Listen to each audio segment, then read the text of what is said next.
Alright, super quick video today on the status of the CHEVELLE build, and I know there hasn't been many videos here because I was figuring out all these little details that took a lot of time and effort, and wouldn't make for any good videos. So I just kind of want to give you a video of where I'm at. So obviously I pulled the motor. Here it is right there sitting. And the reason for that is I needed to do a few things. First, over here, this plastic cover was not sitting flush on here. It needed some trimming right there. So that's all flat now, and the thing sits nice. So what I'll do is I'll have to RTV that guy on there. Also, over here, I needed to modify the firewall a little bit for the slave rod, the rod for the master cylinder for the clutch. Jeez, I can't talk. And I spent a lot of time doing this. So this is 3D printed part. Obviously the red and the black are two parts, and the thing in the middle here is just a gusset I glued together. So this is going to be my Hydro Boost / T56 bracket, and if it works well enough, maybe I'll have these available to sell. Okay, and that's because nothing like this exists. I think you have to stack brackets, and I think this will be cheaper, and you'll see why in a future video. So anyway, I had to figure out all that and the clutch pedal geometry and all that. So I figured that all out, and you know, had to tear it all down. Also, right here, these are all the wires for the blower motor and where the AC stuff came out. What I'm gonna do is I bought a billet bulkhead that I'm gonna hog out a hole here and put this nice billet pass-through thing on there for the EFI harness and then for all this. Okay, so I obviously need to get in there and do that. And then down here, remember I did all the sheet metal work for the tunnel, so I had some trimming and welding to do there. So that's all done. So and over there, right there is where the speedo cable went in, so I welded that shut because I no longer need that. So now what I'm going to do is obviously finish up all these details. I'm going to scuff this firewall as best as I can down to bare metal, or scuff it or whatever, and I'm going to shoot it with black epoxy primer. And the primer that I'm going to use can be used without a top coat. It has UV inhibitors in it and all that, so I'm just going to shoot 2 coats on here and call it done. Over here, I went through all the wiring and I determined what I need and what I don't need, and I have a plan on paper, and I have a lot of electrical wire and connectors and all that already, but I'm gonna have to order more. But yeah, I labeled everything and I verified everything with a meter on how it works and do I need it and all that good stuff.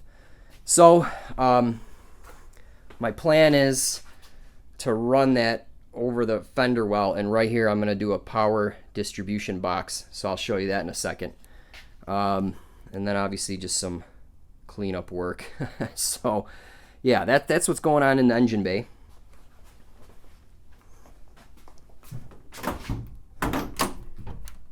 Okay, in here inside the car, we have several things we need to take care of. Obviously the tunnel's been all welded up, and I welded in the console brackets, so I spent a lot of time setting up the console. I have the shifter stick and the knob, and I got an idea of I gotta probably make my own leather boot to you know, finish it off all nice. But anyway, that took a lot of freaking time to figure out, so that's all cool. I got a plan there. But I've been taking stuff apart in here, and the reason is since I'm going to be painting, I need to address this. So there's some rust in here, down here and here, and what happened, I think, is these cars are notorious for having rear channel rot, and I think water made its way down in here and simply began to rust. So this is still solid metal. It's just surface rust, so I'll take a wire wheel, sandpaper, whatever, scuff that to bare metal, and what I'll probably do is just prime up to here. You know, I don't need to prime the whole dang interior. I'll just shoot what I can, and then obviously all this, so I'll just shoot as much of this floor as possible, and then it'll be good to go. And then obviously seam sealer and whatnot. So I just have parts everywhere. This garage is freaking messy, so just stuff laying everywhere. I just jammed everything in the trunk for now to focus on what I just said. And you know, I got some electrical there and there. Okay, as far as electrical, I have some of it here, and here's what I'm talking about. I'm going to be building my own power distribution center. So this is a 96 position thing. You need 2 positions for a fuse and 4 or 5 for a relay. So look at these little relays, and I got all kinds of connectors, and then I got also another power distribution that I'm going to have by the battery for the ECU, the fuel pump, and also the voltage sensing for the alternator. So I got a bunch of stuff in here. Bought it way early on, but at least I can start planning. You know, all kinds of connectors and whatnot. So this is cool because, man, these are stackable, totally configurable. So I'll be able to put a bunch of relays under the hood and whatnot. So we'll get on that soon. Bought a new spray gun for the epoxy. This is just a $55, $60 gun that people have recommended on the forum for the paint that I'm using as a cheap one. And then I got some wire wheels, so I'm going to attack that rust and just get after it. You know, a lot of parts were on back order. These motor mounts were on back order forever, and I wanted black, but they came in red. I just took them at this point because otherwise it's going to be another month or so to get black, so the hell with it. These are the Holley polyurethane, and I got the heavy-duty clamshells because I went with the $5 cheap mounts, and they were terrible. I couldn't even get the freaking bolt out. They got jammed in there. So I got the mounts. What else? I got a transmission controller for the reverse lockout. So that's here. What else did I do? I put a little sensor here for my idiot light. And that's pretty much it. I mean, this thing's ready to go. Yeah, it's just going to be a good week or two of messing around with this freaking metal work and painting. So that's what I'm going to be busy doing. Okay, some time went by, and here's what I've been doing. I've been busy scuffing and sanding, and I even had to weld up some holes in the firewall that were no longer needed. And you can see a little bit of filler work, but now I'm getting ready to paint tomorrow. So today I'm just wiping the metal down with, you know, the solvent, the wax and grease remover and all that, and I'm putting plastic everywhere. I'm not done tarping everything off, but here's what we have so far. Here's the bulkhead. So I welded up the AC hole, and then I punched this new hole, and there's going to be a nice billet block there that goes and allows all the wires to come in. But man, this is a huge pain in the ass. Let me tell you. Now I know why body guys charge so much. It's just so labor intensive, and I really don't like doing this work, guys. This is something I'd rather not be doing. Quick view inside, so everything's scuffed or taken down. I try to clean out as much of the surface rust as possible. Some of this, you know, I'm just going to have to hit with a brush. You know, I don't think I can get the gun, you know, the spray gun way in there. I'll try to do the best I can, but, you know, it is what it is. So, yep, that's it. Okay, so here are some of the products I'm using. So I went with SPI, which is Southern Polyurethane Ink, and what I want to talk about real quick is this is the first time I'm using a 2-part, you know, paint. Like, you know, this is good paint, right? Also, this is highly regarded, you know, like on the CHEVELLE forum and other forums.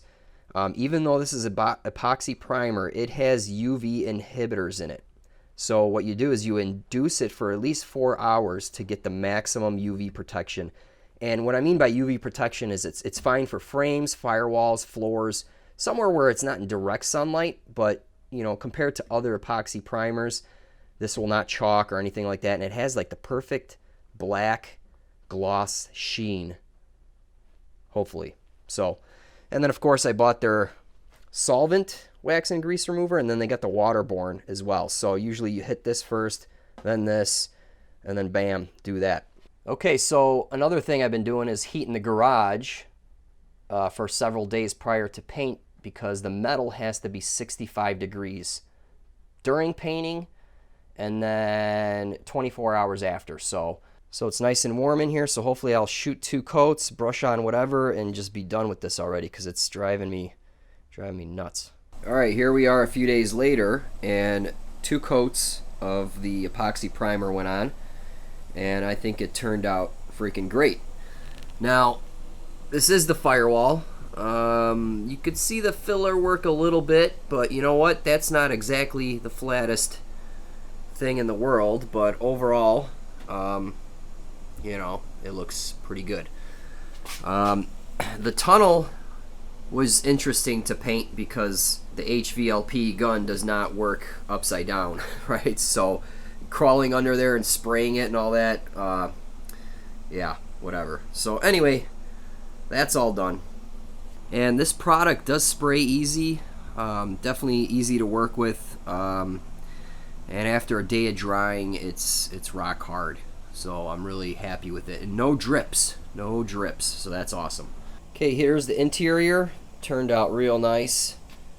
I do have some dust here because I was taking all the aluminum foil off the roof. Remember, I had the aluminum foil on there to prevent sparks from setting this car on fire.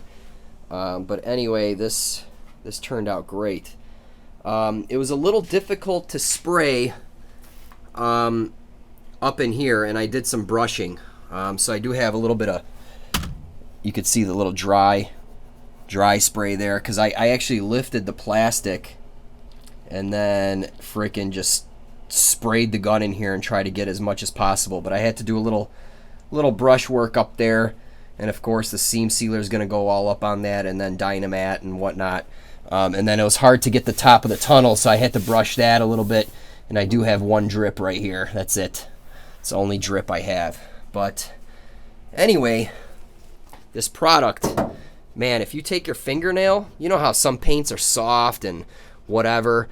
This stuff is rock hard, man. And the gloss level is perfect. And so forth. So yeah, I'm really happy with the way this turned out. So this is a product that really protects. That's all this was for, just protection of the bare metal and so forth. I'm glad it's over. Alright, so I was wearing a respirator, obviously, with the organic filters.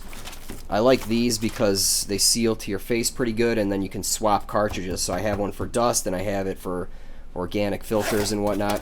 I was also wearing goggles to protect my eyeballs from the fumes. And then check this thing out. This, I'm glad I got this. This is a headlamp, and it has like this 270 degree light. Shane from How to Wrench recommended these, and I got it, and I'm glad I did, because I couldn't see what I was painting, especially under the car and inside the car. That really made me see the spray pattern, so I'm glad I had that. That was pretty cool. So yeah, get yourself one of those. That's cool. Okay, so now I'm gonna move on to seam sealing. I'm not gonna have this in the video because caulking joints is pretty boring. So I got this stuff, which is black.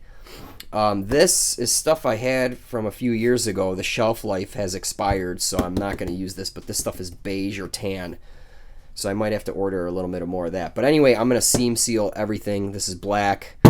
I don't plan on top coating it. Here's the billet pass-through harness thing that I was talking about. So how this works is you bolt this to the Firewall, okay, and it has a nice smooth whatever. So you pass all your whole harness through here and all your wires. Then you come back and you put this cover, right? Half and half. Boom, bolt that together, and that looks pretty nice. So this is from sharpperformance.com. It's like 75 bucks, but I think that's gonna look pretty nice and clean. Alright guys, well that's gonna do it for this video. I just wanted to do a quick little update. This was weeks of work It was very tedious. I did not like doing it whatsoever. It needed to be done. But now it's all just assembly work. So I can assemble this thing pretty fast. Yes, there's some fab work. Yeah, there's some electrical work. But it should go very quick from here on out. The only thing I have on back order right now is a muffler. And I don't need a muffler. I have one muffler.